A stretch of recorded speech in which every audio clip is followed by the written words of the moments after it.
Dumadang. Saba-saba, may pa-flower. Ayan. Kung alam. Ito ba sa ulo ko? Tay pa, tay? Charot. Taray. Charot. Ganda ka, Ti. Ba't ikaw meron? Ganda ka, Ti. Kuya, ba't kami wala? May pa-secret admirer ka pa, ha? Andre ang bigay niya. Sa pag-aakalang si Andre ang nagbigay ng rosas, Thank you, my Andre. Thank you for this flower, Andre, my love.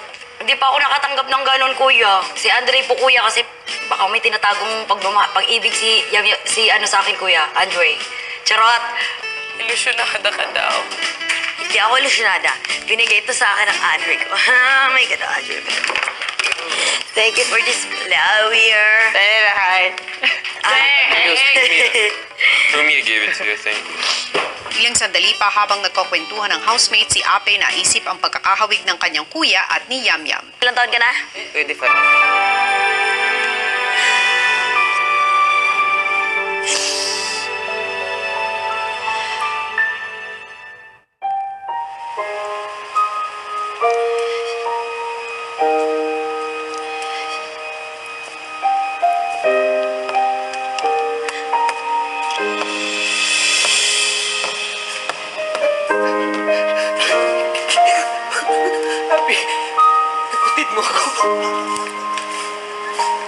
I'm so sorry.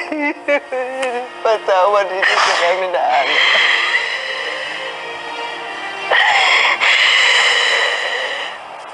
14 years na mag-isa na I'm so sorry.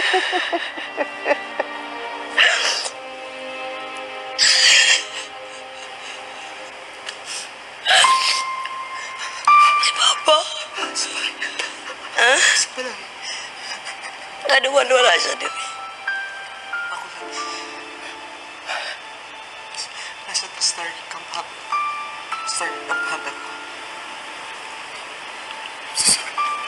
Okay lang. Magkano naman, kuya. Kuya. Pero kipangita mo ko ninyo. Kaila ba ka sa akong mama ko? Kaila ba ka sa akong mama? Kaila ko ni Mama Selma. Ako ang nangitaong. Ako yung manap ng hilot para sa'yo nung bakasyon yun. Nagbabakasyon lang kami nun. Si ate ko ang mas alam. So we were born in Mount Dualwal and we were studying sa Cagayan de Oro. Bakasyon yun. Bumalik kami para mag-aaral ulit. Nag-working kami doon. Pagbalik namin sa Dualwal, wala na kayo. Wala na kayo ni Mama Selma. Pati si Mama Selma, iniwan nila ako kay Lola. So sorry, guys.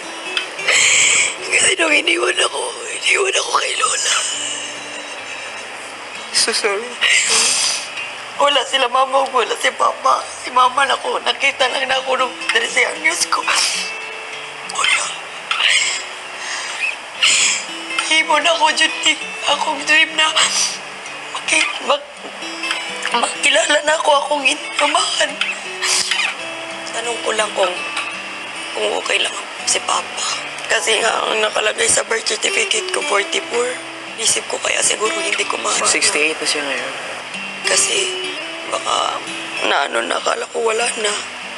Kaya hindi ako tumitigil. Kumusta naman ang buhay? Yung mahirap din pero kinakaya ko kasi 10 taon ka na dito, mag-isa lang. oo, kasi kinuha ko ni mama, 13 years old na ako. Nagpakita na siya sa amin. Akala nga namin ni Lola patay na siya. Tapos kinuha ko siya, di syempre ako umayag ako kasi may nanay na ako, tatay na lang. Tapos Maynila, malapit na ako sa pangarap ko, ganun, iniisip ko yun. Kaya pumunta ako. Hindi ko naman akalain na ganun na mangyayari sa amin ni Mama. Nagkaroon lang kami ng away, kahit unting bagay lang. Hindi lang kami nagkaintindihan. Unang umalis si ate, naglayas. Sumunod ako na rin kasi hindi ko na rin kinaya. Yung masakit lang sa akin kasi nagkulang nga si Mama. Tapos ganun pang nangyayari sa akin. Kasi gusto ko magkaroon ng pamilya tapos ganun. Nasaktan lang ako. Kaya inisip ko mag-isa na lang, naglayas ako. Eh, hanggang ngayon, ako na lang mag-isa. Kinanaguyod ko yung sarili ko. Madami akong pangarap. Gusto ko maging proud sila sa akin. Lalo na sila lola, mga kapatid ko kayo. Maging proud si Papa sa akin. Makita ko sa TV, mahanap ako. Hinaya ko buhay mag-isa, kuya. You're strong. And Nangungulila din ako sa mga kapatid ko at saka sa lola ko, sa papa ko. Tapos ito nang nalalaman ko may mga kapatid ako sa inyo. Narinig ko lang kay ate, kay mama. Nakamukha ko daw yung ate ko, yung kay papa. yun din yung sabi siya, nakakita sa'yo na nagsabi sa akin. Pero talaga, Ate, I'm so sorry. Nag-guilty ako nang nalaman ko yung mga story mo. Trabaho ko yun eh. Dapat look out kita eh. You know what? You are so strong.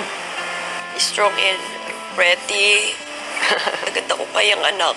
Oo man, yeah. Eh, Basta ang sabi lang ni pwede ba? Bago lahat.